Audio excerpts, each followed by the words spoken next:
주일예배 사도행전 4장 17절에서 21절 말씀입니다. 제가 봉독합니다. 이것이 민간에 더 퍼지지 못하게 저희를 위협하여 이후에는 이 이름으로 아무 사람에게도 말하지 말게 하자 하고 그들을 불러 경계하여 도무지 예수의 이름으로 말하지도 말고 가르치지도 말라 하니 베드로와 요한이 대답하여 가로되 하나님 앞에서 너희 말 듣는 것이 하나님 말씀 듣는 것보다 옳은가 판단하라. 우리는 보고 들은 것을 말하지 아니할 수 없다 하니 관원들이 백성을 인하여 저희를 어떻게 벌할 도리를 찾지 못하고 다시 위협하여 놓아 주었으니 이는 모든 사람이 그 된 일을 보고 하나님께 영광을 돌리리라. 아멘. 성가대 찬양이 있겠습니다.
아멘, 아멘, 할렐루야. 다 같이 기도하십니다. 할렐루야. 구원하신 백성들의 찬송과 예배, 경배를 가운데 거하시고 참으로 영광 받으시는 우리 하나님 아버지, 오늘도 성도 장로교의 모든 하나님의 백성들이 한 마음으로 하늘 보좌를 향하여 예배와 찬송을 올릴 때에 우리 하나님께서 성삼위 하나님께서 홀로 영광 받으신 줄 믿습니다. 아버지 하나님, 우리에게 기도의 통로를 허락하시고 참으로 백성들에게 참으로 하나님의 은혜와 사랑을 베푸시는 하나님, 이 땅에 사는 동안에 참으로 기도에 힘쓰며 말씀에 힘써 우리 하나님과 늘 교통하며 살기를 원하오니 우리 하나님, 우리 모두를 붙들어 주시옵소서. 또 한 주 동안도 우리 하나님 말씀에 힘입어 살기를 원합니다. 우리 하나님과 온전한 교통하며 살기를 원합니다.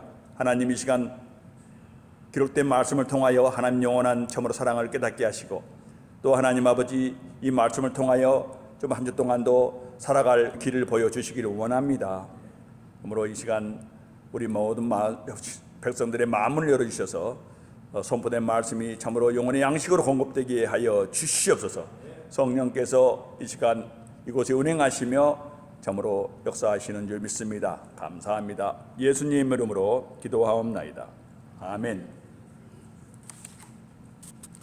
사도 바울은 로마서에서 구원론을 이렇게 시작하면서 선포합니다.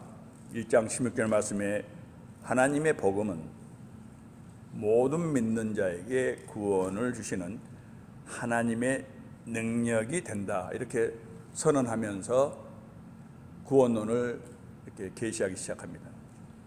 복음은 구원받는 자들에게는 하나님의 능력이라는 거예요. The gospel is the power of God. 하나님의 능력이에요, 복음은요. 여기서 복음이 선포될 때 여러분 그 복음을 여러분 마음에 믿어 받으시면은 하나님의 능력이 거기에 있는 거예요. 그래서 하나님의 것이에요. 그래서 참 복음을 듣고 참 복음입니다. 성경 말씀에 그런 거한 참 복음을 천국 복음과 참 복음을 듣고 그 복음을 믿게 된 사람은 성령의 도우심으로 믿음이 주어져서 믿게 된 사람. 성경대로예요. 말씀을 근거한 참 복음을 듣고 그 복음을 믿게 된 사람은 반드시 예의 없이 하나님의 능력이 역사하는 그런 증거를 가지고 살게 되는 거예요. 그리고 바로 그것이야말로 우리의 신분의 정말 진정성이 입증되는 거예요. 하나님의 능력이 복음을 받았더니 나에게 이렇게 역사했다는 바로 이 증거가 우리에게 너무 중요하다는 거예요. 복음이 주어졌고 믿음으로 받고 정말 이렇게 되었는데 이러한 하나님 말씀의 이것이 나에게 임하지 않는다면, 하나님 능력이 나한테 뭔가 역사하지 않는다면 뭔가 잘못된 거란 말이에요. 하나님의 능력이 역사한다면 무한하신 하나님의 능력이에요. 우리에게 역사한다면 믿는 자들에게 얼마나 놀라운 일들이 일어나겠냐는 거예요. 상식적으로 생각해봐도 하나님의 능력이라고 그러는데 하나님이 그 능력과 지혜와 그것이 얼마나 무한한 것인데요. 그런데 그 능력이 우리에게 역사한다면 복음을 통해서 얼마나 큰 변화가 일어나겠느냐는 거지요. 거짓 기독교, 거짓 복음, 거짓 신앙, 거짓 크리스찬, 이 시대에 정말 얼마나 공경연하게 이렇게 나타내지고 있고 자칭 정말 기독교, 자칭 교회, 자칭 크리스찬들이 많은 시대예요. 그래서 우리는 이 혼탁한 시대이기 때문에 우리는 각자 우리 정말 자신의 영혼을 위해서 정말 스스로 우리 신앙을 수시로 점검해야 돼요. 그러라고 말씀이 있는 거예요. 그래서 말씀이 있는 거예요, 여러분. 내가 기독교라고 생각하고 있는 것 어디서 배웠냐는 거죠, 문제는. 내가 교회라고 생각하는 것 어디서 배웠냐는 거예요. 말씀을 근거로 하는 것입니까, 그게? 생각해 봐야 돼요, 여러분. 내가 복음이라고 생각하는 것 이것이 과연 성경적인 것일까를 생각해 봐야 한다는 거예요. 그냥 복음이면 복음이 된 거 아니에요. 성경 말씀이 뭐라고 얘기하는지 봐야 된다는 거죠. 이것을 우리가 열심히 여기서 게을리하면 안 돼요. 열심을 내야 돼요. 그래서 이 일에 최고 열심을 내고 투자하는 거예요. 시간을 투자. 어떤 관습이나 전통이나 사람들의 가르침을 통해서가 아니라 여기 이 사도행전이 증거하고 있는 참 교회의 모습을 보려면 이 사도행전부터 보기 시작해야 돼요. 참 복음에 대해서 알려면 초대교회가 선포했던 복음을 먼저 들어봐야 된다는 거죠. 무엇이 참 복음인 줄 알려면. 왜냐하면 바로 그것이 하나님께서 시작하신 처음 보여주신 일이기 때문에 참 복음을 보여주셨고 참 교회를 보여주셨고 참 성도의 모습을 보여주셨고 그래서 바로 이리로 돌아와야 돼. 이리 돌아와서 사도행전을 정말로 우리가 정말 묵상하면서 조명해 봐야 돼요. 내가 내 영혼을 사랑한다면 탐험으로 봐야 돼요. 바로 하나님께서 이 땅에 세우신 교회와 기독교는 바로 여기 사도행전에 기록되어 있는 초대교회에 나오는 모든 것이 바로 유일한 것이기 때문에. 자, 우리는 나면서 안전뱅이가 예수 이름으로 일어나 걷게 된 사건을, 바로 이 사건을 통해서 베드로와 요한을 비롯한 주님의 제자들은 이제 바로 이 사건을 통해서 시작으로 복음을 본격적으로 전하기 시작한 것을 봤어요. 그러면서 우리는 그동안에 사도 베드로가 설교한 복음을 통해서 주로 진정한 기독교란 또 참 복음이란 무엇인가를 설교 내용을 통해서 이렇게 깊이 여러 가지로 생각해 봤어요. 많은 교훈들이 있었어요. 자, 이어서 오늘은 우리가 바로 또 동일합니다. 참 기독교가 전하는 이 복음, 참 기독교가 전하는 사도 베드로가 전했던 이 복음이, 하나님의 능력인 이 복음이 믿는 자들에게, 진정으로 믿는 자들에게 어떻게 역사하는지, 오늘 분명히 사도 베드로가 복음은 하나님의 능력이라고 그랬는데, 그렇다면 어떻게 역사하는지를, 그리스도인들에게 실제적으로 어떻게 영향을 끼치고 있는지를 보면서 참 그리스도인에 대해서 우리가 생각해 볼 예정입니다. 이때까지는 참 기독교가 뭔지, 또는 참 복음이 뭔지, 이제는 참 그리스도인의 모습은 어때야 되는지, 성령께서는 주님의 사도들인 베드로와 요한을 통해서 오늘 바로 여기 사도행전에서 그 현장을 통해서 바로 이들이 어떤 모습을 하고 있는지, 성도로서 어떤 모습을 하고 있는지를 생생하게 볼 수 있도록 여기에 기록해 놓고 계십니다. 성경은 베드로와 요한에 대해서 여기 사도행전뿐이 아니고 사복음서와 그리고 그들의 사신서를 보면은 또한 더 많은 사실들을 알려주고 있기 때문에 우리가 전체를 생각하면서 사도 베드로와 요한을 통해서 참 그리스도인의 참으로 어떤 그런 증거를 우리가 찾으며 오늘 우리 신앙을 비춰보기를 원합니다. 자, 그러면 성령의 역사로 기독교의 복음을 영접하여 믿게 된 사람들에게 하나님의 능력이 어떻게 역사하시는지, 그래서 그것이 그리스도인의 삶 가운데 어떻게 나타나지는지를 오늘 본문을 중심으로 사도 베드로와 요한을 통해서 살펴봅니다. 참고로 그 다음에 여기 이 부분을 또 다시 볼 때는, 이제는 다음 주일에는 또 우리가 불신앙의 사람들의 또 특징을 또 현장을 통해서 우리가 또 보면서 참 그리스도인과 그리고 불신자들의 이 두 가지를 부류를 우리가 나눠서 생각해 봅니다.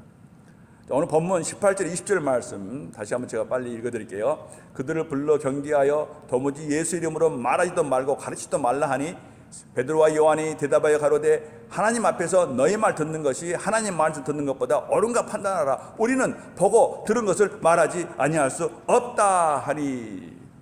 분명하지요. 우리가 보고 들은 것은 말하지 아니할 수 없다. 자, 여기서 우리는 베드로와 요한을 통해서 바로 어떻게 복음이 역사하는가 봅시다. 우선 무엇보다도 그걸 생각해 보면요, 복음을 영접하고 믿게 된 자들에게는 우선 전인적인 변화가 온다는 거예요. 본질적으로 큰 전인적인 변화가 온 거예요. 19절을 보시면요, 베드로와 요한이 대답하여 가로되 하나님 앞에서 너희 말 듣는 것이 하나님 말씀 듣는 것보다 옳은가 판단하라. 처음으로 베드로와 요한이 복음 메시지를 완전히 파악하고 있는 것은 물론이고, 지금 이 말씀 들어보면요, 복음 메시지를 확실하게 완전하게 파악하고 있는 것은 물론이고, 또한 그들이 그리스도의 복음을 이해한 사람들로 완전히 변화되어 있는 모습을 우리가 보게 돼요. 자, 이 말을 하면 얼핏 실감이 안 나겠지만, 그러나 복음서를 읽어보고, 그래서 여기서 사도 베드로와 요한의 모습을 보고, 그리고 불과 얼마 지나지 않았어요 지금요.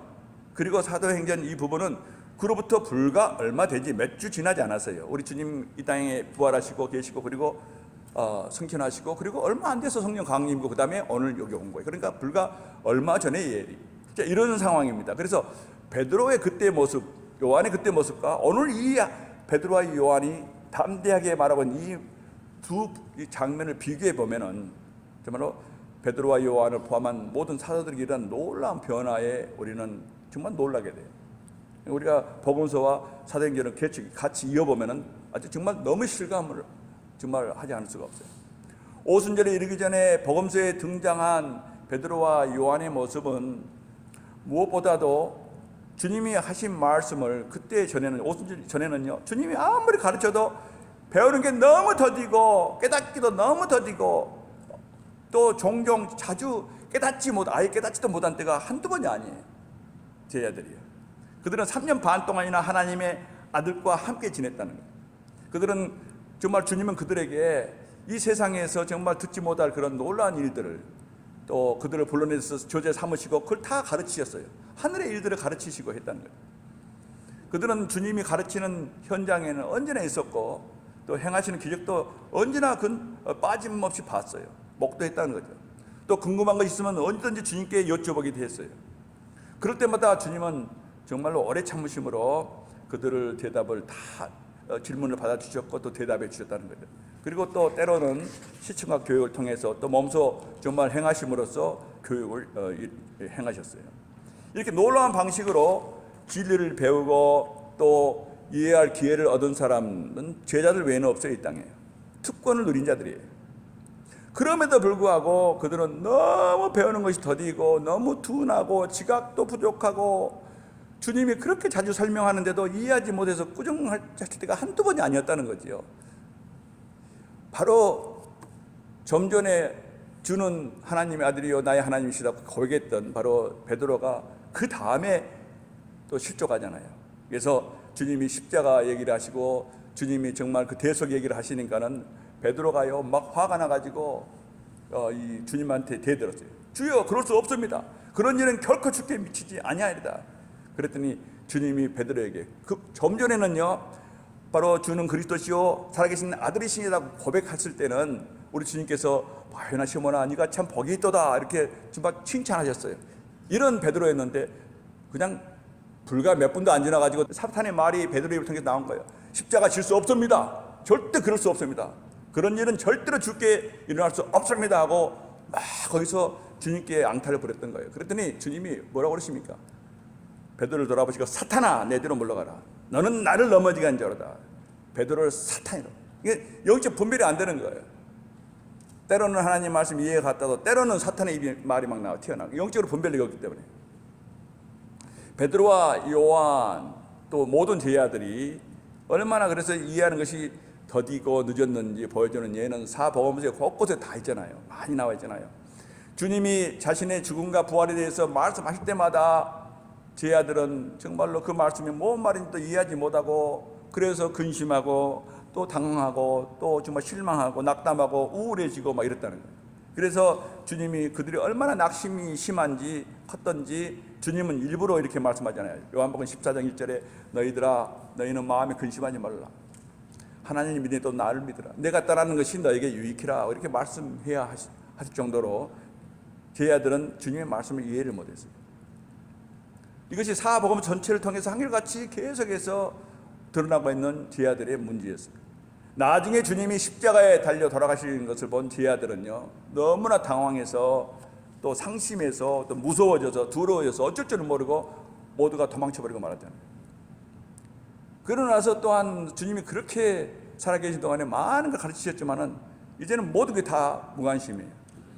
그 후에 무덤에 갔던 여자들이 빈 무덤의 소식을 전하자 그때는 제자들은요 바로 이 여자들을 미친 자들이라고 생각했어요. 너희가 미쳤구나 이랬어요. You are out of sense라고 표현해요. 또 엠마오로 가던 두 제자도 마찬가지예요. 주님은 그들에게 미련하고 선지자들의 말한 것을 마음에 더디 믿는 자들아 하고 책망하시는 말씀. 그들은 또 심지어는요 정치적인 그런 욕심, 야망이 대단한 자들이에요. 세상 출세에 아주 거기에 늘 거기에 관심이 있던 거예요. 서로 질투하고 서로 경쟁하고 그러지 않았습니까? 주님께 책망을 받았잖아요.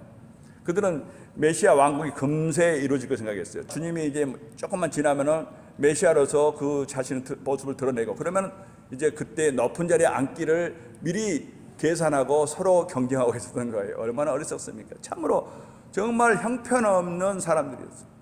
제자들은요.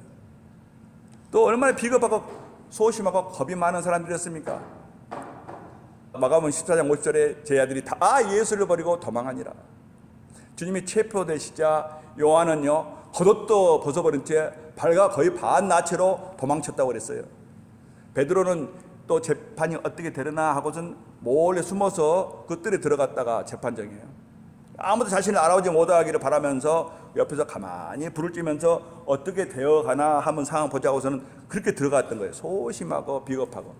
그래서 사람들이 알아보니까 그때 놀래가지고 나는 맹색한데 그런 사람은 알지 못합니다 하고 이렇게 3번이나 주인을 부인했던 베드로. 바로 엊그제 일이에요 지금요. 그런데 오늘 사도행전에 나오고 있는 이들의 모습은 전혀 다른 사람이에요. 지금 보면요 전혀 다른 사람입니다 여러분. 유대 관원들이 어떤 사람들인데 그들은 사람들을 죽이고 살리는 권세가 있는 사람들이에요. 실제로 그들에 의해서 바로 오늘 모여있는 재판정에 모여있는 이 사람들에 의해서 우리 주님이 사형 언도를 받고 죽임을 당하신 거예요. 이런 엄청난 분위기, 정말 무서운 두려운 그런 분위기에서 상황에서 지금 베드로와 요한은요 복음의 진리를 정확하고 분명하게 정말 그 선포하는 거예요. 그리고 나는 이것을 절대 포기치 못하겠다. 그래서 그들은 이렇게 복음의 진리를 정확하게 이해하고 있을 뿐 아니라 이전에는 흐리멍텅했던 것이 이제는 완전히 그게 모든 게 다 이해가 가고 그다음에 그들의 말을 통해서 조리 있고 담대하게 지금 선포되고 있는 거예요. 그래서 베드로의 이 설교가 쭉 나오지 않았습니까? 정말 복음이 완벽하게 지금 제시됐잖아요. 여기 13절에 보면요, 여기서도 사람들이 베드로와 요한이 너무 변했기 때문에 놀랬다는 거예요. 13절에 저희가 베드로와 요한이 기탄 없이 말하는 것을 보고 그 본래 학문 없는 범인으로 알았다가 이상히 여기며 또 그 전에 예수와 함께 있던 줄 좀 알고, 거기 베드로와 요한을 알고 있는 사람들은 놀란 거예요. 아니 베드로 요한이 웬일이냐. 주님으로부터 직접 복음을 전해 듣고도 복음을 이해할 수조차 없었던 자들이었는데 성령의 도우심으로 복음이 이해되자, 그전에는 듣기만 했지 머리는 이해가 갔고 막 흐리멍텅했다가 이제는 성령이 도와주시니 복음이 완전히 이해되는 거예요. 그리고 복음이 믿어지는 거예요. 그리고 영접된 거예요. 그 후에 이런 놀라운 변화가 일어났다는 거예요. 그러니까 복음이 역사한 거예요. 복음을 통해서 하나님의 능력이 역사해서 베드로와 요한이 놀랍게 변화되어 버린 거예요. 우리가 복음을 들으면 바로 이 과정을 거쳐야 돼요. 참 복음을 우선 들어야 되고요. 참 복음을 들었을 때에 성직에 조명해서, 그래서 내가 그것이 정확하게 조명이 됐기 때문에 이해가 돼야 돼요. 우선 먼저요. 복음을 먼저 이해해야 돼요. 그리고 나서 그 다음에 믿어지는 거예요. 성령의 도우심. 그런 다음에 영접돼서 바로 그것이 나에 관한 것임을 깨닫게 됩니다. 믿는 거예요. 그래서 베드로와 요한이 놀랍게 변화된 거예요. 여러분, 기독교와 복음은요, 우리 삶에 추가로 덮어지는 것이 아니라, 이거 전혀 그건 기독교가 아니에요. 복음이 아니에요. 이 복음의 능력은요, 그것을 믿는 자들의 마음 중심을 완전히 새롭게 해요. 새로운 마음으로 바꿔서 결국 삶 전체를 점점 변화시켜버리는, 새롭게 시작할 수 있는 그런 하나님의 능력인 줄 믿으시기 바랍니다. 기독교는요, 베드로와 요한을 변화시켰듯이 우리를 변화시키는 능력인 거예요. 지난 2000년 교회사를 살펴보면요, 참된 복음, 참된 교회, 참된 그리스도인들, 성도들이 바로 이 모임은 항상 이런 변화를 겪은 사람들이 모여서 이루어온 거예요. 참 교회예요.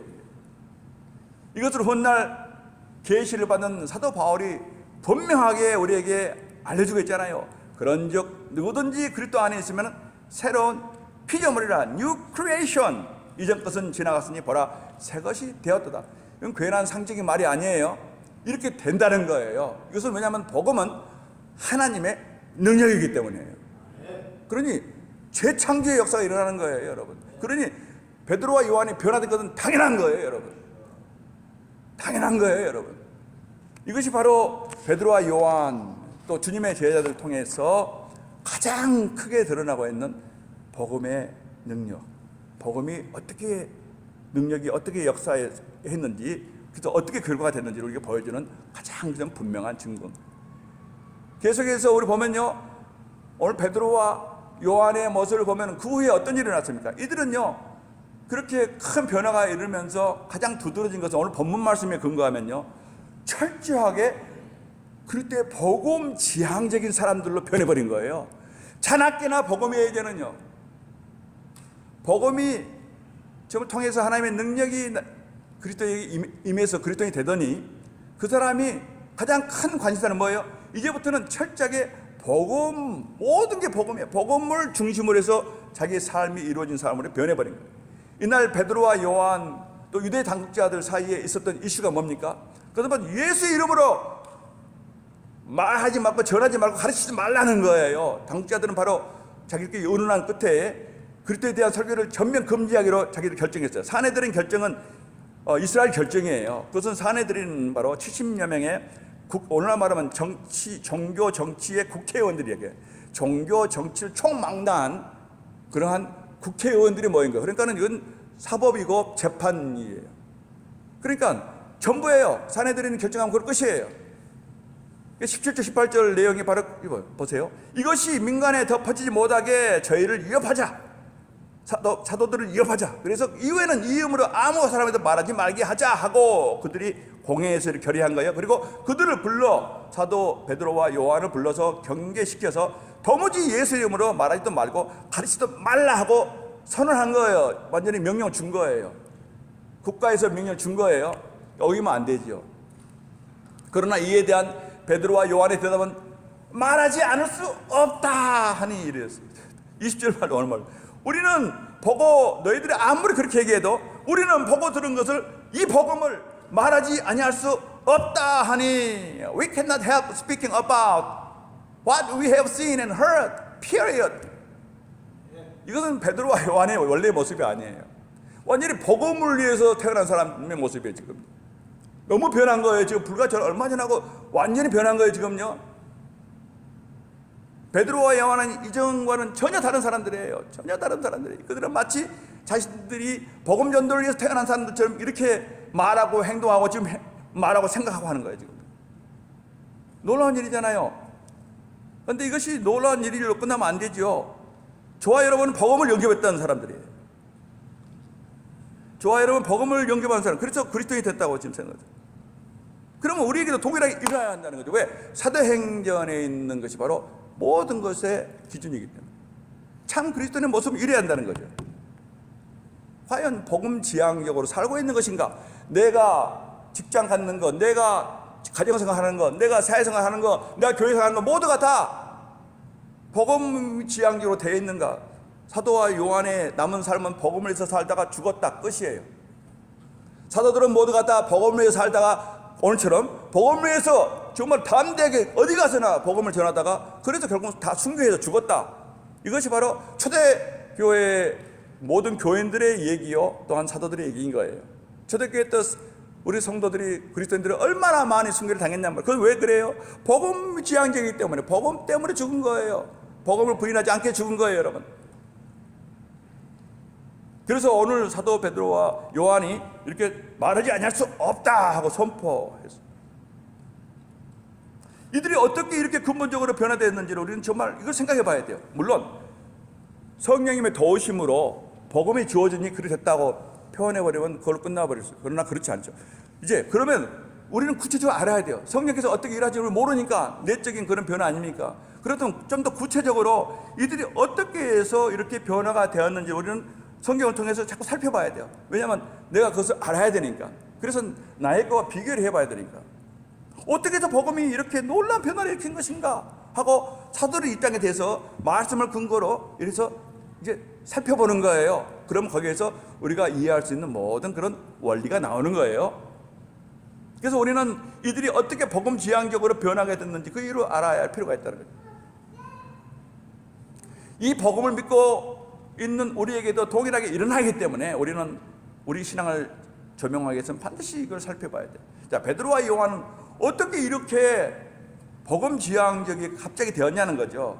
이전에는 그게 뭔지도 이해하지도 못했는데, 그래서 지금 이렇게 목숨을 걸고 바로 유대 관원들 향해서 담대하게 선포하고 그리고 거기서 예루살렘에서 복음을 지금 전하고 있는 것입니다. 어떻게 해서 이렇게 된 것입니까 하고 우리는 생각해 봐야 되고, 그 가장 큰 이유를 생각해 보면 첫 번째로요, 그들은 복음을 받았어요. 그전에는 이해하지 못했어요. 그런데 이제는 이해했어요. 이해뿐이 아니에요. 그게 믿어졌어요. 믿은 것뿐이 아니에요. 영접했어요. 완전히 해서 복음의 사람이, 복음이 내 것이 됐어요. 이랬더니 그들이 상황이 어떻게 변했습니까? 자신이 이제는 더 이상 자신이 믿는 바에 대해서 애매모호한 태도를 취할 수가 없게 돼버린 거예요. 확실히 믿어졌기 때문에 이전에는 애매모호했어요. 왜냐하면 복음을 잘 몰랐기 때문에. 그러나 지금은요, 그것이 완전히 다 이해가 됐어요. 성경의 조명하심으로. 복음이 뭔가 알아야 되는, 그리고 내가 어떤 상황에 처해있는지 알아요. 복음이 나에게 어떤 역할을 했는지 알아요. 또 나는 자기에게 무엇이 약속인지 알아요. 하늘이 보여요. 이러니까 이제는 애매모호한 태도를 취할 수가 없게 돼버린 거예요. 그것이 첫 번째 이유예요. 그래서 이게 담대하게 복음을 전하지 않으면 안 되는 거예요. 20절에 우리는 보고 들은 것을 말하지 않을 수가 없다. 이 말은 나는 확실히 안다. 그래서 이것을 반드시 말해야겠다 이 말이에요. 단순히 진리일 것이라 추측하는 사람은요, 말하지 않을 수 없다 이렇게 표현할 수가 없어요. 베드로와 요한은 정말로 자기가 받은 복음이 무언가를 확실하게 아는, 이렇게 참 그리스도인의 가장 중요한 특징은 그들이 아주 분명한 메시지를 갖고 있다는 거예요. 자기가 무엇을 믿는지를 분명히 아는 사람이에요. 우선 첫 번째, 우리가 이미 살펴보았지만 베드로와 요한의 메시지는, 복음은, 설교는 대단히 분명하고 구체적으로 구약 성경의 예언을 인용하면서 우리 주님에 대해서 그렇게 설명해 주면서 분명한 그런 메시아이심을 선포했던 내용이에요. 구체적이었어요. 이게 베드로와 요한이 지금 선포하는데, 우리는 마침내 다 생각해 보니까 이런 결론에 도달했습니다. 이런 식으로 말한 게 아니에요. 하나님이 주신 바로 이 복음 정확하게 성령께 조명해서 그걸 깨닫고 있는 거예요. 알고 있는 거예요. 그래서 정확하게 그 메시지를 알고 그래서 그대로 지금 선포하고 있는 거예요. 그러니 이렇게 담대하게 말하지 않을 수가 없다는, 이렇게 표현할 수가 있는 거예요. 전에는 잘 이해하지 못했는데 이제는 나는 분명하게 이 내가 알고 있는 이 메시지를 너희들에게 전하지 않을 수가 없다, 이 말씀이에요. 여러분, 자신이 무엇을 믿고 있는지 잘 모른다는 사람은 절대로 그리스도인이 될 수가 없어요. 내가 지금 뭘 믿고 그래서 어떻게 내 구원을 받고 또 내게 어떤 일이 있고 주님은 나에게 어떤 분이고, 복음이란 이 모든 핵심이 정말로 이해되지 않고 그리스도인이 되는 것은 불가능한 일이에요. 여러분, 아무리 선량하고 아무리 정말 그 사람 신뢰할 만하고 믿음스럽고 아무리 훌륭한 인격을 갖추고 있다 하더라도 진리는 이것이다, 내가 믿는 이것이다 하고 말할 수 없다면 그 사람은 그리스도인이 아닌 거예요. 성경의 가르침이에요. 사도 바울의 고백을 들어보시기 바랍니다. 사도 바울은 디모데후서 1장 12절 말씀이요, 복음을 인하여 내가 또 이 고난을 받되, 고난을 많이 받았잖아요, 사도 바울이. 그래서 설명하는 거예요. 내가 고난을 많이 받았다, 복음을 때문에. 그러나 받되 내가 부끄러워하지 아니함은, 왜 그래요? 내가 의뢰하고 있는 자 그분을 내가 알고, 또한 나의 의탁한 것을 그분이 그날까지 능히 지키실 줄을 내가 확신함이라. 아멘. 내가 나를 구원한 자, 또 내가 그분을 의지한 그분이 어떤 분인가 너무 잘 안다. 나는 그분을 너무 잘 알고 있다, 내가. 그리고 그분이 나의 모든 약속한 모든 것을 끝까지 지키시고 그때가 되면 나에게 다 주실 것임을 나는 확신하기 때문에, 그래서 나는 이 정말 모든 고난도 할렐루야다, 이 말씀이에요. 지금요, I am not ashamed because I know whom I have believed. 내가 지금까지 쭉 믿어온 사람이 누군가, 예수 그리스도가 어떤 분인가 분명히 안다. And I am convinced that He is able to guard what I have entrusted to Him for that day. 그날을 위해서 내가 맡겨둔 것, 하늘의 기업이죠. 이것을 끝까지 지켜주실 그분을 내가 확신하기 때문에 나는 할렐루야, 고난도 좋다, 내가 알고 나는 확신함이라. 이 위대한 선언이고 확신이고 확언이에요. 참 그리스도는 이렇게요, 자신이 믿는 바에 대해서 더 이상 애매모호할 수가 없어요. 또 애매한 태도를 취할 수가 없는 것이 바로 오늘 두 사도를 통해서 우리에게 분명하게 드러납니다. 이것이 사도들이나 설교자들에게만 있어야 하는 것입니까? No. 이것은 절대로 그렇지 않습니다. 훗날 사도 베드로는요, 그의 사신서에서 당시 대부분이 노예와 종들이었던 교회 안의 평범한 그리스도인들에게 이렇게 사도 베드로가 편지를 써요. 그래서 보냅니다. 베드로서 1장 보면요, 예수 그리스도의 종이요 사도인 나 시몬 베드로는 우리 사도들과 동일하게 보배로운 믿음을 같이 받은 너에게 편지하노니, 너희가 받은 믿음이나 내가 가진 믿음이나 똑같이 동일한 믿음을 가진 너희들이다. 그래서 난 너에게 이렇게 편지를 쓰느라. 똑같은 거예요. 사도나 성도의 오늘 우리가 가진 믿음은 똑같은 거예요. Simon Peter, a servant and apostle of Jesus Christ, to those who have received, 보세요, a faith as precious as ours. 우리 사도들과 동일하게 소중한 그 믿음을 가진 너희들에게 내가 편지를 써놔라요. 이렇게 그들이 사도들과 동일한 믿음을 가진 자들임을 알려주고 있어 이렇게 고문합니다. 너희 마음에 그리스도를 주로 삼아 거룩하게 하고 너희 속에 있는 소망에 관한 이유를 묻는 자들이 있거든. 그들에게는 항상 대답할 것을 예비하되 그러나 온유와 두려움을 하라. 항상 너희 안에 너희가 믿는 바, 너희가 소망 삼고 너희가 믿고 있는 하늘의 기업, 모든 이 복음에 대해서 누가 묻거든 우리가 자신 있게 대답할 수 있도록 그렇게 예비하고 있으라는 거예요. 항상 들려주라는 거예요. 들려줘야 한다는 거예요.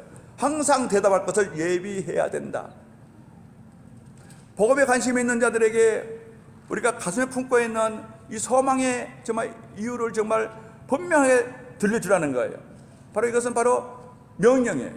그래서 항상 우리는 오늘 사도 베드로와 요한이 복음의 능력을 체험하고 믿게 된 이후에 복음 지향적에 대해서 항상 복음 위주로 사는 것을 볼 때에 바로 이것은 우리에게 주신 말씀이에요. 우리도 마찬가지로 사는 가운데에 바로 내 안에 늘 복음이 늘 나의 관심, 주관심이에요. 그래서 누가 언제라도 나에게 물은다면 이 내가 믿고 있는 바로 이거 하늘의 기업이 있고 부활의 산소망이 있고 우리 주님의 대속의 십자가예요. 이 모든 복음에 대해서 언제든지 자신 있게 분명하게 성령에 의지해서 전해야 한다는 거예요. 사도 요한도 그의 첫 서신 요한일서 2장에서 우리 모든 그리스도인들에게 이렇게 쓰고 있습니다. 이것은 모든 믿는 자들에게 자, 너희는 요한일서 2장 22절 너희는 거룩하신 자에게서 기름 부음을 받고 모든 것을 아느니라. 그래서 아무도 너희에게 가르칠 필요가 없다 이랬어요. 너희가 전할 수 있는 복음은 다 너희가 알고 있다는 거예요. 그렇다면 이것은 참 그리스도인의 특징인 거예요. 참 그리스도는요 자기가 믿는 것이 뭐고 내가 전할 것이 무언가를 분명히 알고 사는 사람이에요. 복음 지향적이에요. 요한은 당시 평범한 그리스도인들에게 편지를 보내면서 그들에 대해서 나는 걱정하지 않는다 이렇게 말하고 있어요. 왜냐하면 너희는 다 안다. 자, 우리 자신은 살펴봐야 돼요, 여러분. 그래서 성경 말씀을 통해서 성령의 바로 도우신 조명하심으로 말씀을 통해서 이 모든 것을 알고 있는 상태가 돼야 돼요. 그런 상태로서 늘 바로 복음의 처음으로 이 전할 것을 준비하면서 복음 지향적인 삶을 살고 있는 그런 상태에 있어야만이 오늘 초대교회의 참 그리스도인의 모습과 우리가 동일하게 되는 거예요. 베드로나 요한이나 사도들은 모두가 다 이렇게 정말 한결같이 이런 말을 해요. 이 전번주의래요. 다른 이로서는 구원 얻을 수 없나니 오직 천하 인간의 구원을 얻을 만한 다른 이름을 우리에게 주신 일이 없습니다. 한결같은 복음이에요. 사도 요한이나 사도 베드로나 사도 바울이나 어디에서 전하든지 동일한 복음. 나아가서 베드로와 요한에게는요 또한 우리가 볼 때 변명하는 태도나 마지못해 하는 태도 전혀 우리가 발견할 수가 없어요. 그저 복음을 전하는 거에만 관심이 있어요. 자신들이 전하는 복음을 주저하는 마음이 조금도 없는 모습을 오늘 본문을 통해서 우리가 정말로 알게 돼요. 이것이 바로 사도 베드로와 요한의 모습이거든요. 지금 저와 여러분 어떻습니까? 우리는 지금 참 그리스도인의 모습과 내 신앙을 지금 정말 비교 조명해 보는 거예요. 저와 여러분 어때요? 지금요 요즘 같은 과학 시대에 혹여라도 기독교 복음을 믿고 나는 기독교인이다 하고 그리고 믿고 전한다는 것이 내 생각에 내 자의식에 시대적 착오적인 것이 아닌가 하고 이런 부끄러운 생각이 들 때가 혹시 없습니까, 여러분? 사회 풍조가 그렇기 때문에 또 많은 교인들이 그렇기 때문에 혹시나 이런데 여러분이 영향을 받을까 지금 막 얘기하는 거예요. 혹시라도 자신이 있고 좀 자랑하게 표현을 못하는 것이 혹시 여러분이 아닌가, 내가 아닌가 생각해 보자는 거예요. 사도 베드로와 요한은 전혀 달라요. 초대 그리스도인들은 전혀 달랐어요. 어디서나 목숨 위협에도 불구하고 선포하고 자랑하고 좀 내세우고 복음이었어요. 우리는 돌아봐야 돼요. 그래서 자신에게 있는 신앙이 있다는 사실을 직장 동료들이나 이웃들에게 알려지는 것이 혹시나 조금이라도 내켜지지 않는 그런 마음이 있을 때가 있느냐는 거죠. 그러면 빨리 돌아서야 돼요. 세상에 나가서는 왜 교회에 다니는지 그것을 변명하듯이 얘기하는 그런 마음이 들 때가 있으면 심각한 문제예요. 빨리 복음에 대해 더 깊이 우리가 정말로 더 지식에 충만해야 돼. 그렇지 않으면 이런 유혹에 넘어가는 거예요. 복음 메시지에 대해서 항구하거나 또는 자신의 신앙을 세상의 유행이나 세상 풍조의 신앙을 맞춰보려고 이렇게 그냥 바로 그들의 비에 맞추는 거죠. 세상적인 맞추는 거 이렇게 하고 있는 부분은 없는 것인가 정말 돌아봐야 돼요, 여러분. 이것이 바로 예민하게 우리가 봐야 돼요. 혹시나 우리가 믿는 바에 대해서 애매하게 얘기한 나가서 담대하게 주님의 기적과 또 하늘과 부활에 대해서 담대하게 얘기하는 대신에 애매하게 흘려버리고 또 상징적으로 약간 흘려서 이런 식으로 정말 하고 있지는 않는가 우리는 돌아봐야 돼요. 여기 사도 베드로와 요한은요 있는 그대로 정말 성경에 있는 계시된 그대로 또 하나님께서 교회를 세우시고 주신 복음 그대로 지금 그대로 선포하고 있는 거예요. 그것도 자랑하면서 우리는 혹이라도 그렇지 않나 돌아봐야 돼요. 만약 그게 사실이라면은 우리는 분명히 초대교회 맨 처음 복음을 선포한 바로 이 베드로와 요한의 바로 믿음 상태야 우리가 정반대되는 그런 상태임을 알아야 돼요. 그들은요 복음을 크게 기뻐하고 자랑했어요. 기뻐하고 자랑했다는 거예요. 사도 바울의 고백처럼 그들도 마찬가지예요. 로마서 1장 17절 말씀, 내가 복음을 부끄러워하지 아니하노니 이 복음은 모든 믿는 자에게 구원을 주시는 하나님의 능력이 됨이라. 갈라디아서 6장 14절 말씀에 내게는 우리 주 예수 그리스도의 십자가 외에는 결코 자랑할 것이 없으니 그리스도로 말미암아 세상에 내게 대하여 십자가에 못 박혔고 내가 또한 세상에 대하여 그러하니라. 그래서 나는 이 십자가 외에는 자랑할 것이 아무것도 없다는 아주 담대하고 기쁨으로 또 자랑하듯이 십자가와 복음을 선포했던 거예요. 사도들은 다 마찬가지예요. 이것이 참 그리스도인의 모습이라는 거지요. 문제는 바로 나는 지금 어떤 상황인가, 내가 복음을 선포할 때는 어떤 자세로 어떤 태도로 하고 있는가 돌아봐야 돼요. 사도행전 17장이에요. 바울도 마찬가지예요. 바울이 바로 철학의 요지인 아덴에 들어갔어요. 헬라 철학하니 얼마나 어렵겠습니까? 복음 전하기가. 아덴에 아레오바고라는 그런 큰 회당이 있어요. 거기에 서서 사람들이 다 서 있는데요, 거기서 담대하게 선포합니다. 진리가 여기 있다는 거예요. 복음을 선포하는 거예요. 요즘은요 눈치 보고요 그러잖아요. 신학 교수가 어떤 조금 신자가 가서 절에 그 불상을 파괴했더니 신학자하고 목사들이란 사람들이 가서 사과하고 우리 기독교는 그런 게 아니다 하면서 사죄를 하고 그리고 모금운동 해가지고 불상을 다시 재건해주고 이런 비맞춤 타협하고 또 같이 가는 거예요. 이런 것은 기독교가 아니라는 거죠. 그런데 바로 오늘 사도 바울이 바로 그랬어요. 그래서 그 적지에 들어가서 헬라 철학이 정말 있는 그곳에 아덴에서 이렇게 선포합니다. 처음 복음 선포하는데 이렇게 해요. 17장 30절에 너희가 알지 못하던 시대에는 하나님이 허물치 아니하셨거니와 이제는 이제 복음이 이제 선포되고 있다. 이제는 어디든지 사람들을 다 명하여 회개하라 하셨으니 이는 천하를 공의로 심판한 날을 작정해 놓으시고 이에 저를 죽은 자 가운데서 다시 살리심으로 그리스도를 죽은 자가 다시 살리심으로 모든 사람들에게 믿을 만한 증거를 주셨음이니라. 아멘. 그러니 믿지 않으면 큰일 나다 이렇게 선포하고 있는 거예요. 지금 복음 지향적인 복음을 아주 자랑하고 또 복음을 담대하게 선포하는 사도 바울의 모습인 거예요. 오늘 베드로와 요한은 똑같잖아요. 우리 보고 들은 것을 너희들에게 말하지 아니할 수가 없느니라 하고 똑같은 거예요. 다 똑같은 태도요, 자세예요. 이것은 각자 어떤 그런 성격이 아니고 정말로 복음, 참 그리스도인들의 정말 진정한 모습인 거예요. 복음을 향해서 열정, 복음을 향한 열심, 복음 지향적인 삶. 또 이렇게 바로 이 복음 지향력에 대해서 다른 사람한테 복음을 전하지 않을 수 없는 이유가 또 많이 있죠. 유대 당국자들의 이 협박과 으름장에도 불구하고 베드로와 요한은요 왜 복음을 전해야 한다는 이 부담을 크게 느끼고 있는 거예요. 부담을 크게 느끼고 전하지 않으면 안 되겠다는 거예요. 이 열정이 자기들을 어떻게 할 수가 없는 거예요. 그래서 이 열정 때문에 부담 때문에 복음을 막 전하는 거예요. 오늘 그걸 보려고. 복음의 진리가 말하고 있는 바로 영광이 너무 크기 때문에 복음이 담고 있는 영광이 너무 크기 때문에 이들은 전하지가 않을 수가 없다는 거죠. 한번 생각해 볼까요? 여기 있는 우리도 마찬가지일 거예요. 베드로와 요한은요 깨닫지는 못했지만은요 하나님의 아들과 3년 동안이나 직접 같이 살면서 가르침을 받고 복음을 받고 그리고 부활 성천 다 봤어요. 아마 우리도 아마 그랬다면은 가만히 있지 못할 거예요. 3년 동안이나 주님과 함께 살면서 그들이 보고 들은 것과 그 영광을 생각하고 특히 부활하신 주님을 직접 배웠던 일을 생각하고 그리고 그들이 주님의 복음을 정말로 위해서 살지 않고 전하지 않는다면 그것이 오히려 이상한 일이죠.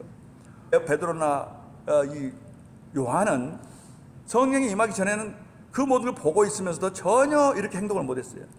깨달음도 없었어요. 그러나 이제 성령이 도와주시니 그들이 이렇게 변해버려요. 그리고 주님이 그들에게 가르쳐 주시고 보여주신 그 모든 영광스러운 것들이 이제는 새삼 그들을 사로잡은 거예요. 그래서 베드로와 요한이 복음을 전해야 하는 바로 이 부담을 느끼지 않는 바로 큰 이유가 바로 이거예요. 그 복음 메시지가 그 영광은 물론이지만은 자신들에게 행한 일이 너무나 크기 때문에 자신들에게 끼치는 복이 너무 크기 때문에 자신들에게 끼친 은혜가 너무 크기 때문에 압도되어서 그걸 전하지가 않을 수가 없는 부담을 가지고 있는 거예요. 복음은요 그들을 완전히 바꿔놨을 뿐 아니라 전에는 근심 걱정뿐이었던 그들에게 복음을 온전히 영접했더니 이제는 하늘로부터는 평강과 희락으로 충만하게 지는 그 자신이 체험한 거예요. 성령 강림으로 그들은 희락과 기쁨의 영으로 가득했고, 또 말씀을 통해서 말씀과 성령의 역사로 그들은 정말로 고향되고 황홀궁에 빠진 거예요.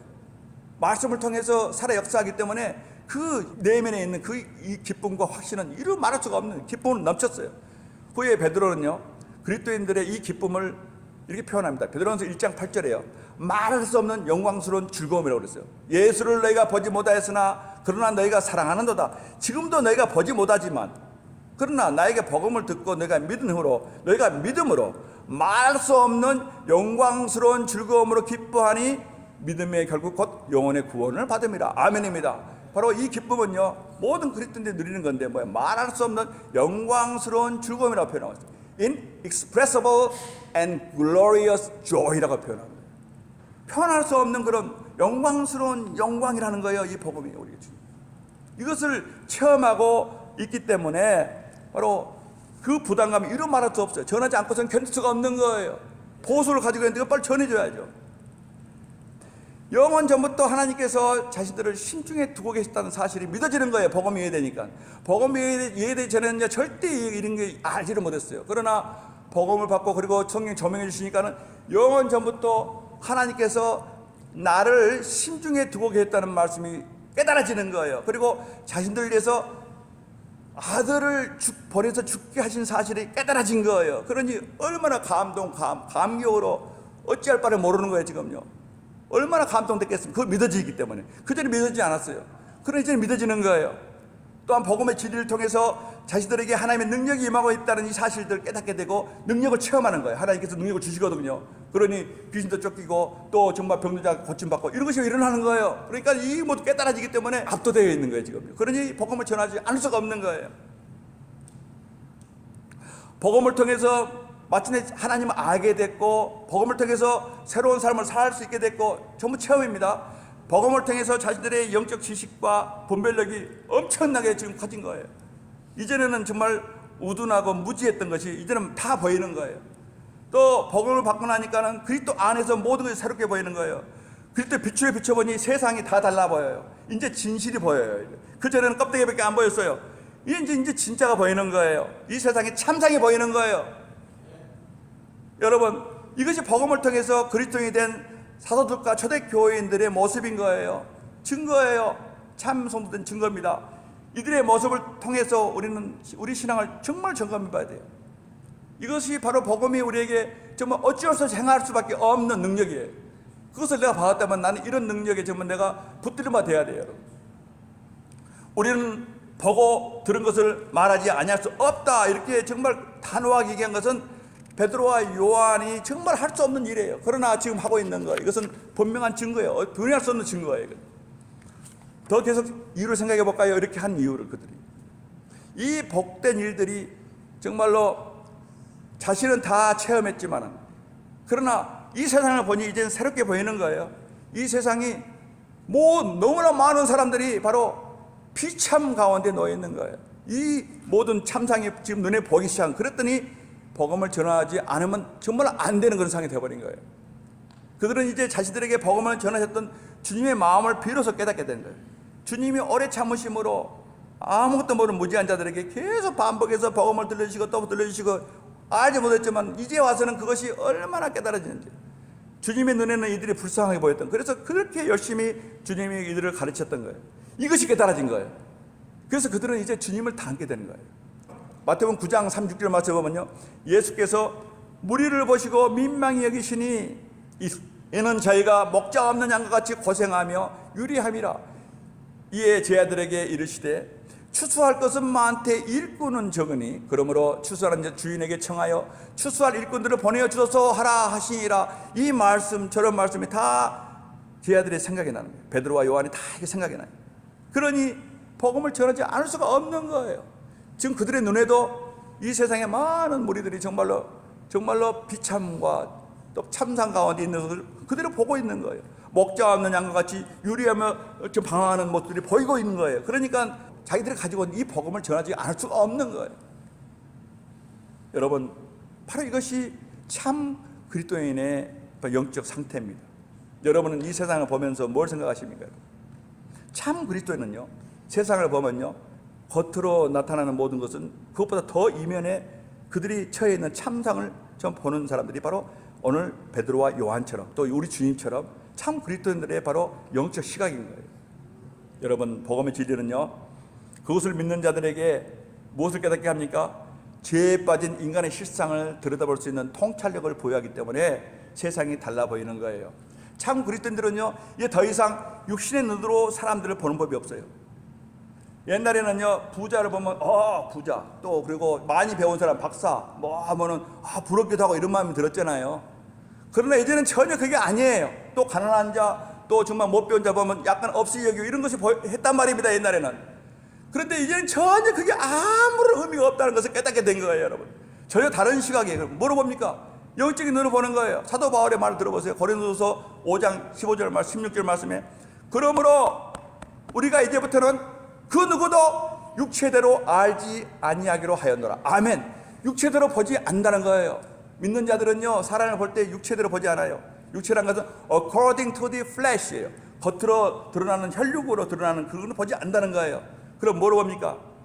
겉으로는 유대인과 이방인 나눠지죠. 겉으로는 흑인과 백인으로 나눠져요. 겉으로는 부유한 자와 가난한 자로 나눠져요. 겉으로는 유식한 자와 무식한 자로 나눠져요. 이런 시각으로 옛날에 봤어요. 그러나 복음을 영접하고 성령님의 도우심으로 이 복음이 믿어지고 정말 복음의 안경으로 모든 세상을 봤더니 이제는 유대인으로 보이지 않냐고, 이방인으로 보이지 않냐고, 흑인으로 백인으로 보이지 않냐고, 뭐로 보입니까?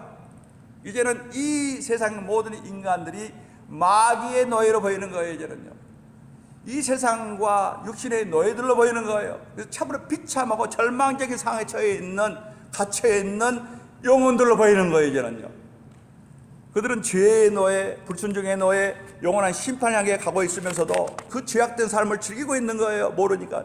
또 그것을 자랑하는 거예요. 뽐내고 있는 거예요. 이런 사람들의 무지를 보기 시작하는 거예요, 영적인 사람들. 그래서 마음이 민망하고, 그래서 긍휼하게 마음이 드는 거예요. 여러분, 너무나 불쌍하잖아요. 너무 불쌍하잖아요. 오늘 밤이라도 부르시면 지옥불에 떨어져야 되는데, 그런데 그걸 모르고 그걸 자랑하고 있으니 얼마나 불쌍합니까, 여러분? 이렇게 보이는 거예요. 여러분, 이렇게 보여야 돼요. 여러분 눈에는 그게 보여야 돼요, 여러분. 그래서 이렇게 목숨을 걸고 복음을 전하는 거예요, 요한과 베드로. 참 그리스도의 모습이에요. 그래서 그 많은 초대교회 성도들이 순교를 하는 거예요, 복음을 전하기 위해서, 예수를 증거하기 위해서.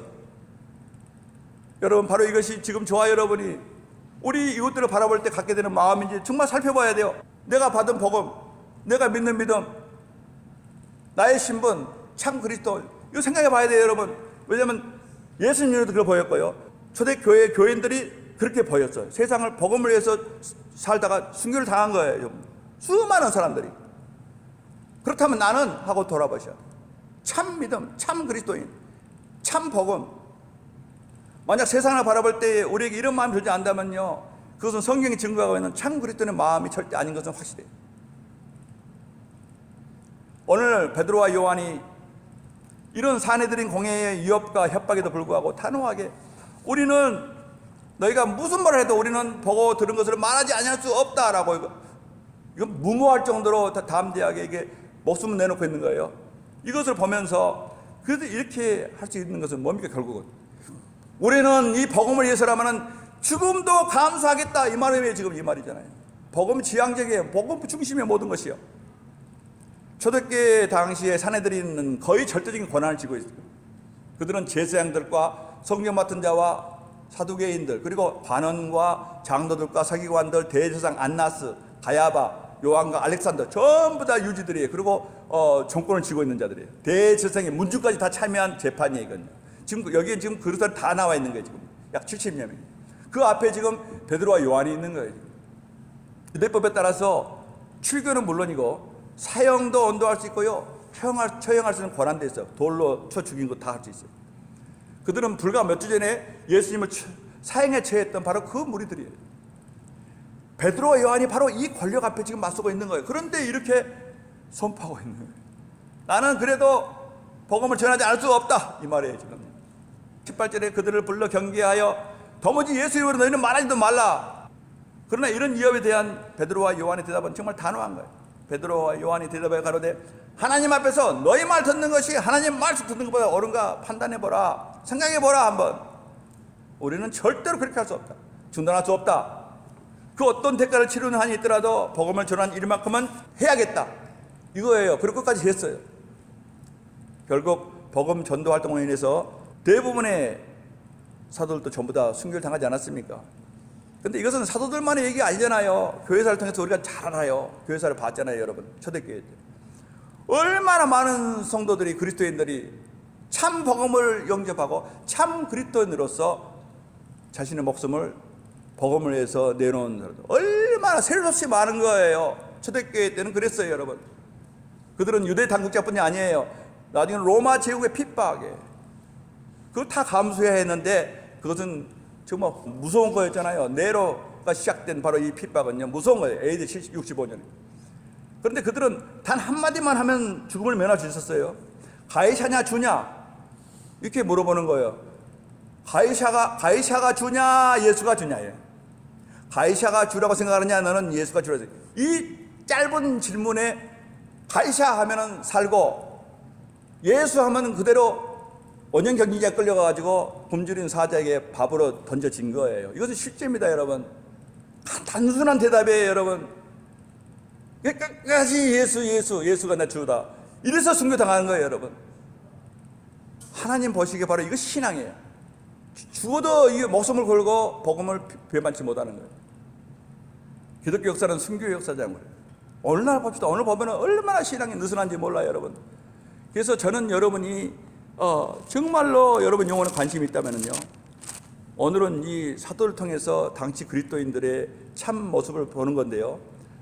당시에 이 모든 그리스도인들은 언제든 순교할 수 있는 그런 사람들이었고, 복음을 영광하기 위해서는요. 그리고 우리가 정말 증거로서 제자 중에 11명은 전부 장렬하게 순교했고, 사도 요한만이 자연사했지 않습니까? 요한기를 써야 되니까 자연사를 했죠.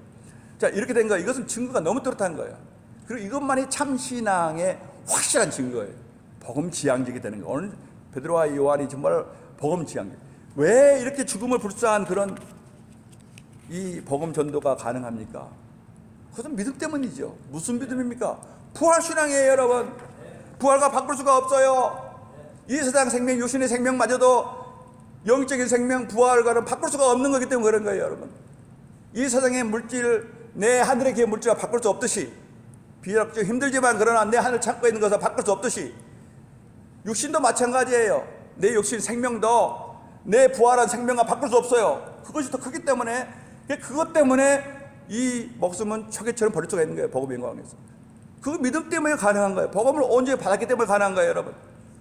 히브리서 기자가 11장 36절에서 당시에 많은 순교자들의 상황을 이렇게 설명합니다. 그들은 더 좋은 부활을 얻고자 하여 악행을 받되 구차에 면하지 아니하였으며, 또 어떤 이들은 희롱과 채찍질뿐 아니라 결박과 옥에 갇히는 시험도 받았으며, 돌로 치는 것과 톱으로 켜는 것과 시험과 칼에 죽이는 것을 당하고, 그 다음에 여기는 바로 원형 경기장에서 양과 염소의 가죽을 입고 사자의 밥이 되기도 했느니라. 아멘입니다. 뭐 때문에요? 부활신앙 때문에, 그 믿음 때문에, 복음 때문에. 이게 복음의 능력인 거예요. 이 믿음이 얼마나 큰 겁니까? 목숨까지 내놓을 수 있는 그런 능력인 거예요, 이 부활은, 이 복음은요. 주님의 부활 보지는 못했지만은, 그러나 주님을 믿는 믿음이 복음을 통해서, 말씀 능력이죠. 그래서 이렇게 원형 경기장에서 수많은 순교자들이 생겼다는 거지요, 여러분. 여러분, 성경이 얼마나 많습니까? 성경은 직선적으로 우리에게 사망아 너희 쏘는 것이 어디 있느냐, 아무리 쏴봐라. 여러분이 예수를 믿는다면 여러분 예수의 의로 덧입고 있기 때문에, 마귀가 항상 화를 쏘는 건 어디예요? 죄가 있어야 쏘는 거예요. 관역이 있어서 죄가 있어야 쏘아서 사망을 시키죠. 육신의 사망. 그런데 우리 믿는 자들은 예수를 덧입고 있기 때문에 쏘려고 보니까 죄가 없는 거예요. 안 보이는 거예요. 그래서 이상 우리는 바로 모든 믿는 자들은 바로 사망까지 초월해버린 거예요. 사망이 우리를 쏠 수가 없다는 거죠. 왜? 바로 예수 그리스도의 의로 덧입고 있기 때문에.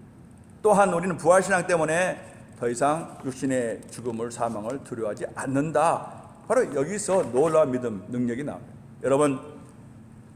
여러분이 기독교라고 생각하고 있는 그것이, 여러분이 생각하는 복음이라 생각하는 그것이 여러분을 바꿔 놓으셨습니까?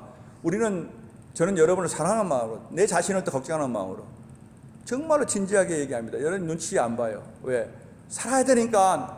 그런데 아무리 생각해도 이것이 사실이에요. 이 진실이에요. 이것이 지옥과 천국을 정말로 가름하는 중요한 일이기 때문에 내가 지금 받은 복음과 내가 지금 살고 있는 신앙생활과 내가 지금 생각하는 기독교와 내가 생각하는 지금 교회가 과연 성경적으로 하나님 말씀하신 것하고 일치하는가 아닌가를 지금 돌아보지 아니하면은, 여러분 지금 돌아보지 않으면은 어찌할랍니까? 여러분 한번 생각해 보세요.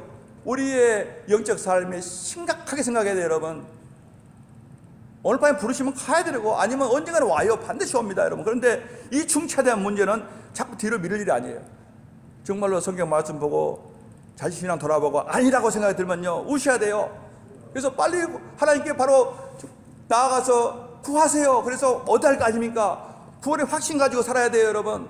주님께 나아가서 기도하면서, 하나님, 성경은 이렇게 말씀하고 있는데 초대교인들은 이렇게 했는데 나는 지금 그런 것이 없는데요. 그러면 알아봐야 돼요. 그리고 구해봐야 돼요. 주님께 복음이 나에게 해준 일이 과연 하나님 능력으로 뭔가가 나에게 이루어졌던가 정말 생각해 봐야 돼요. 또 여러분이 다른 사람을 볼 때는 부담을 느끼고 복음을 전하지 않을 수 없는 그런 절박한 심령이 되느냐는 거죠. 그런 마음이 여러분이 드느냐는 거예요. 복음을 온전히 받은 심령에는 그게 든다고 해야 되는데 또 그것을 위해서 기꺼이 죽을 수 있느냐 하면서 또 생각해 봐야 돼요. 물론 요즘은 그런 정말 순교 시대가 아니기 때문에 에도 불구하고 나에게 그런 극한 상황이 온다면은 나는 과연 어쩔 것인가, 어떻게 할 것인가 생각해 봐야 돼요. 한번 생각해 봐야 돼요. 내가 그때 태어났다면 나는 과연 진정한 믿음으로 내가 순교할 수 있을까? 복음을 연구하기 위해서 내가 정말 내 목숨을 내놓을 수가 있을까? 이것이 바로 내 믿음인가, 내 신앙인가, 살아있는 신앙인가 돌아보는 거예요. 내일이 아니니까 하고 이건 아니잖아요. 성경에 얼마나 이런 얘기들이 많이 강조되어 있지 않습니까? 여러분 정말로 참된 그리스도인의 증거를 가지고 사는 것이야말로 여러분의 가장 절박하고 중대한 일인 줄 믿으시기 바랍니다. 성경 말씀을 통해서 정말 우리가 증거를 받아야 돼요. 자, 복음을 영접하고 믿게 된 사람들은 전인적으로 변화가 오는, 오늘 사도를 통해서 쉽게 우리가 알 수가 있잖아요. 또 이런 사람들은 정말로 철저하게 복음 지향적인 사람이 된다. 복음이 모든 삶의 중심이 있는 거예요. 복음 때문에 사는 거예요. 저는요, 복음의 영광을 위해서 살고 정말 복음을 정말 하나님께서 나에게 정말 소명 주신 바로 그 복음의 정말 전도를, 전파를 위해서 사는 것. 이것이 바로 내 삶의, 남은 삶의 가장 중요한 중심이 돼야 합니다. 정말 이것은 애매모호한 태도 가장 위험한 것이고요. 또 정말로 복음의 진리가 나에게 정말 놀라운 영광스러운 일, 또 변화를 주는 확인해 봐야만이 내가 정말로 여기서 이 믿음이 있어야만이 내가 복음의 열정이 생기고요. 없으면은 바로 이것도 먼저 체험을 해야 할 거 아닙니까, 여러분? 또 나에게 일으킨 놀라운 변화들, 이것을 정말 우리가 체험하면서 살아야 돼요. 또 복된 일들을 아직 알지 못하는 영혼들을 봤을 때 불쌍한 마음이 들지 않는다면 심각한 문제예요. 심각한 문제. 이것도 한번 깊이 생각해 보고요. 또 정말 내가 복음에 의해서라면 과연 죽음까지도 불사할 수 있는 그런 참신앙인지, 복음을 그렇게 중히 여기는지, 예수 그리스도의 정말 이 복음이 정말 나에게는 생명보다 귀한 건지, 정말 이것도 한번 생각해 보면서 내 신앙을 점검해 보는 겁니다. 다 같이 기도합시다. 우리는 보고 들은 것을 말하지 아니할 수 없노라 하는 베드로와 요한은 보통 사람이 말한 게 아니에요. 자기에게 사형을 선고하고 할 수 있는 재판관들 앞에서 지금 담대하게 선포하고 있는, 이 신앙이 과연 나의 신앙과 비교해서 나는 어떤 이 상황에 있는 것인지 돌아보면서 이 시간 다 같이 우리 겸허한 마음으로 기도해 봅시다. 할렐루야. 우리 하나님 아버지, 하나님 오 아버지여, 공률이 풍성하시고 자비가 풍성하신 하나님, 진리의 하나님, 말씀의 하나님, 말씀을 여기 기록해 놓으시고 우리에게 비춰보기를 참으로 원하시는 하나님, 비춰보기 원합니다. 내 신앙을 정직하게 비춰보기 원합니다. 하나님 아버지, 우리에게 참으로 심판을 선고해 놓으시고, 하나님 아버지여, 우리의 구원의 길을 열어주시고 참으로 순종하기를 원하시는 하나님, 이 복음을 받아 온전한 신앙으로 살기를 바라시는 하나님, 한 영혼도 지옥에 떨어지기를 원치 않으시는 하나님, 이제 은혜에 따라 긍휼을 따르려 받을 때가 바로 이때인 줄 믿습니다. 너희는 여호와께서 가까울 때에 찾으라. 하나님, 지금은 은혜 받을 때라 하셨사오니, 하나님, 늦기 전에 은혜 받을 때에 은혜를 받게 하여 주시옵소서. 아버지, 겸손히 나아가 내 신앙을 돌아보게 하옵소서. 주변의 사람들과 비교하지 말게 하시고 여기 사도행전에 있는 아버지의 참 신앙을 보고 그 신앙과 내 신앙을 비교하며 아버지여 점검하게 하옵소서. 그리하여 너무 늦기 전에 내 자신의 신앙 생명의 길을 가게 하여 주시기를 원합니다. 하나님 앞 도와주시옵소서. 우리 하나님 아버지 붙들어 주시고 아버지 각성되게 하시고 깨닫게 하시고, 하나님 그리하여 참으로 하나님 잘못된 것은 아버지 빨리 깨닫고 아버지 앞에 나와 구하게 하옵소서. 하나님 아버지 긍휼과 자비와 풍성한 하나님인 줄 믿습니다. 하나님 아버지 감사합니다. 오늘 우리 신앙을 돌아보며 각성되는 아버지여 참으로 우리 모두가 되게 하여 주시옵소서. 하나님 긍휼과 자비를 베풀어 주시옵소서. 신앙이 참으로 아버지 하나님 보기 힘든 시대, 그러나 하나님 우리는 돌 하나님 말씀대로 가는 신앙으로 참으로 우리가 살기를 원하오니, 우리 하나님 심령 주장하시고 말씀으로 참으로 우리 비춰볼 수 있는 참으로 열심과 열정을 주시옵소서. 감사합니다. 예수님 이름으로 기도하옵나이다. 아멘. 다 같이 일어나서 함께 찬송하십니다.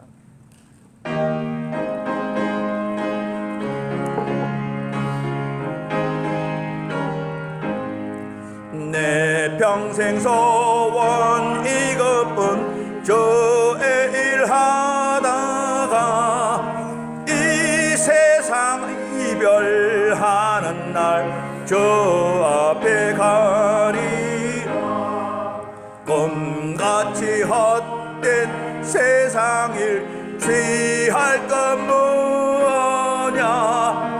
이 수고함만 하여도 헛된 것뿐일세. 불같은 시험 많으나 겁내지 맙시다. 고주의 권능 크시니 이기고 남겠네. 금보다 귀한 믿음은 참 보배 되도다. 이 진리 믿는 사람들 아볼 받죠. 잘같이 빠른 광음을 주 위에 아끼세. 온 몸과 마음을 바치고 힘써서 이하세. 아멘. 아멘. 주 아버지 감사합니다. 지금은 우리 구주 예수 그리스도의 은혜와 우리 하나님 아버지의 지극하시고 영원하시며 끝없는 사랑과 성령님의 감동 감화와 교통하심과 위로하심과 충만하심의 역사가 오늘 거룩하고 복된 날 우리 하나님을 예배하며 또한 생명의 말씀 받을 때에 사도 베드로의 선포되는 이 놀라운 말씀, 우리는 보고 들은 것을 말하지 아니할 수 없노라. 이 참 그리스도인의 외침을 통해서 오늘 우리 신앙을 비춰보고 이 참 그리스도인의 증거를 가지고 살 것을 참으로 원하고 또 원하고 돌아가는 성도 장로교회의 모든 교우들 머리 위에와 이 예배에 함께 동참한 사랑하는 형제자매들 머리 위에, 오늘 또 이 예배에 함께하지 못한 사랑하는 성도교회 군속들 머리 위에, 그들의 삶의 현장 또 인생길 위에 지금부터 영원토록 함께 있을지어다. 아멘. 할렐루야. 아버지 감사합니다. 주여.